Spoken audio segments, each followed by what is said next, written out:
पत्रकार दिनाच्या निमित्ताने रिसोड येथील महेश अर्बन को ऑफ क्रेडिट सोसायटी मेहकर शाखा रिसोड यांच्या वतीने सर्व पत्रकार बांधवांचा सत्कार करून प्रत्येक पत्रकार बांधवांना सन्मानपद भेटवस्तू पेन व डायरी देण्यात आली।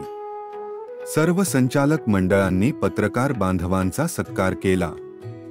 त्यानंतर वाशिम रोड वरील हॉटेल ऋषी वट यांचे मालक अक्षय धोत्रे यांनी सर्व पत्रकार बांधवांना डायरी देऊन त्यांचा सत्कार केला व अल्पोहाराची व्यवस्था केली।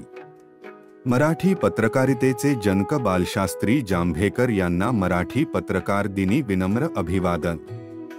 तसेच मराठी पत्रकार दिनाच्या सर्व पत्रकार बांधवांना मनःपूर्वक शुभेच्छा। शुभेच्छुक महाराष्ट्र मीडिया टीव्ही पाहत रहा महाराष्ट्र मीडिया, कारण महाराष्ट्र मीडिया प्रत्येक क्षण आपल्या सोबत। हॉटेल ऋषीवट त्याचे संचालक सन्माननीय धोत्रे शाखा यांनी सर्व पत्रकारांना इथे आमंत्रित केलं। त्यांचा सन्मान ते करणार आहेत। त्याचबरोबर सर्वांना नाश्ता त्यांनी या ठिकाणी नाश्त्यासाठी विशेष करून बोलवले, कारण हे हॉटेल आहे। हॉटेल म्हटल्यानंतर त्यांचे